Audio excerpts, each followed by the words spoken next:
Emmanuel Ferret, 47 ans, je suis policier de métier et actuellement dans l'handisport, dans la préparation des Jeux Olympiques 2024 et en pleine restructuration par rapport à la maladie que j'ai subie.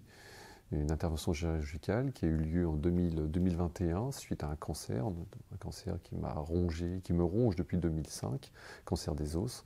Après quelques opérations, il fallait prendre une décision, il a évolué au grade 2 et il fallait prendre cette décision d'amputer une partie de ma jambe pour que je puisse vivre. On me laissait encore 2 ans à vivre. Je suis normand, je suis né en Normandie, à Fécamp, pleine campagne, la maison de mes parents, et autour que des fermes.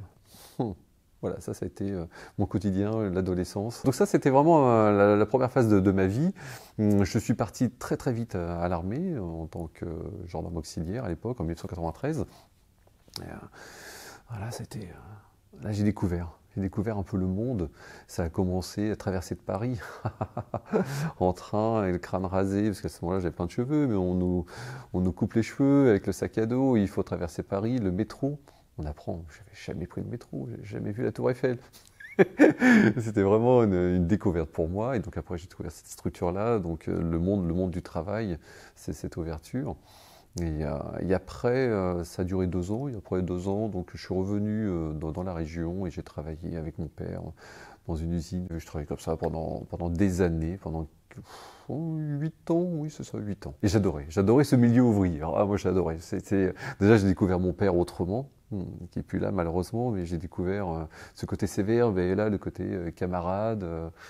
Avec les blagues potaches et tout ça. Et c'était rigolo. J'ai découvert tous ses amis, ses collègues. C'était une ambiance terrible, terrible. J'ai adoré ce métier, mais malgré tout, il me disait mais ce serait mieux si tu étais fonctionnaire. Je me suis dit, bon, il va falloir que je passe quelques concours. J'en ai passé pas des tonnes, quelques-uns, dont un, j'ai réussi, c'était la police. Et donc là, concours en poche et vous partez sur Paris. Dans mon métier, j'ai fait des choses extraordinaires.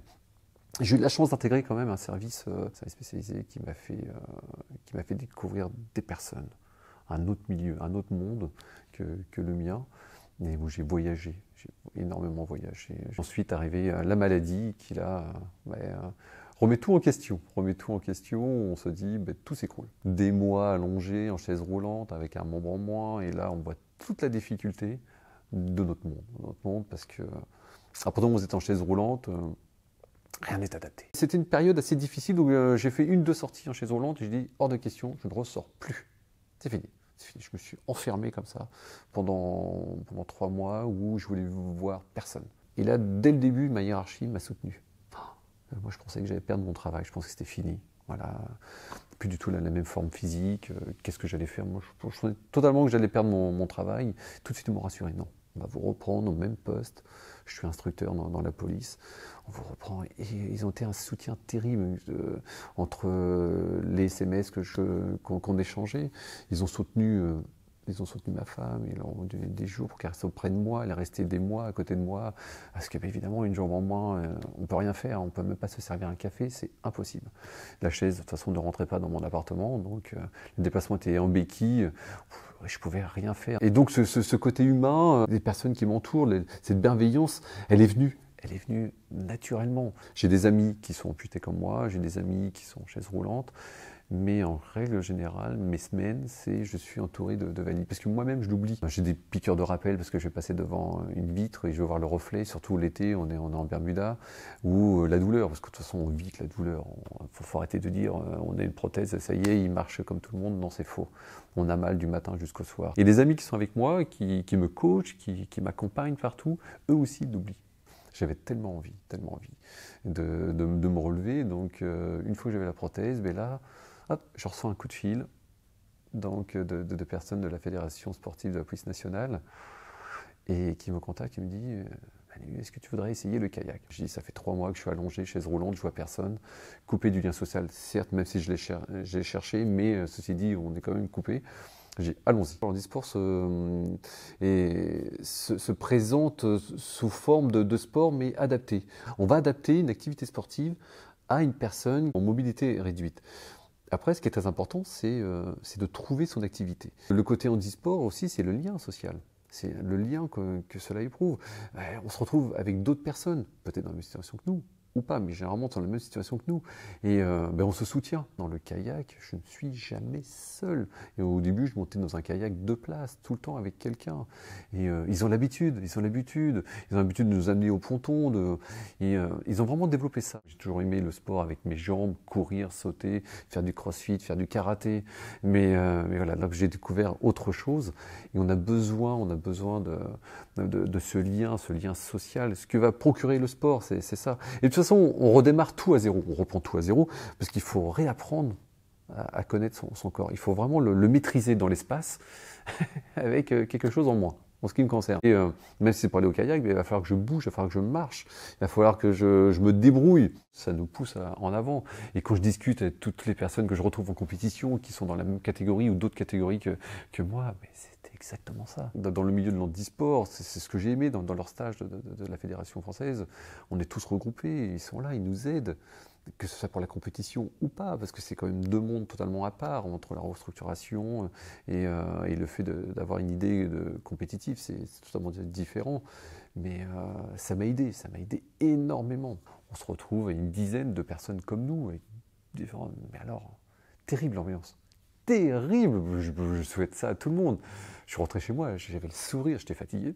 Parce qu'on n'arrête pas, on en fait tous les jours, 2 fois par jour, on n'en peut plus. Des fois on était sur la salle de sport aussi le soir, mais une ambiance et tout, ah oui, chose que je connaissais pas auparavant, ou je prêtais pas attention. C'est peut-être ça aussi, peut-être que je prêtais pas attention, ce côté humain des personnes que j'avais un peu oubliées. De la maladie, de la souffrance et tout ça, et peut-être les périodes noires que toute personne peut traverser, et le fait de se retrouver dans une association comme ça, une activité sportive, ça nous aide. Ça y est, on va prendre soin de nous. C'est très important de sortir de l'individualisme lorsqu'on a subi une maladie.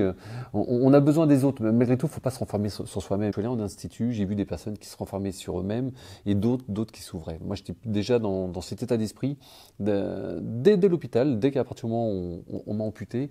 Déjà, je me préparais, je me disais qu'est-ce que je vais faire et tout. Et déjà, j'allais au devant. Et c'est très important d'aller vers les autres parce que le regard des autres change sur vous. Que ce soit les médecins, on va commencer les médecins, les infirmières et tout ça, même s'ils sont habitués, même leur regard change totalement. Et après, en extérieur, et là oui, quand je dis en extérieur, c'est toutes les personnes qu'on va pouvoir rencontrer en faisant ses courses, la famille, on va rester proche, la famille, tout ça, le regard change. Et donc, c'est bien d'aller devant les autres parce qu'il faut comprendre. On comprend leur regard et on a besoin de ça. Il va falloir que justement on s'alimente de ça pour le meilleur et pour le pire. Parce que certains ont des regards très gênants, d'autres ont des regards compatissants, d'autres trouvent que vous êtes formidable. J'ai eu de la chance de faire une activité où j'avais tout à apprendre et on apprend à se connaître, Et je reviens, et c'est là que je rebondis, on s'ouvre aux autres, on est obligé d'entendre leurs conseils et tout. Et c'est ce que je voulais dire justement il y a quelques minutes avant, c'est qu'il y a des personnes qui restent enfermées sur eux-mêmes, j'en ai vu, et c'est terrible.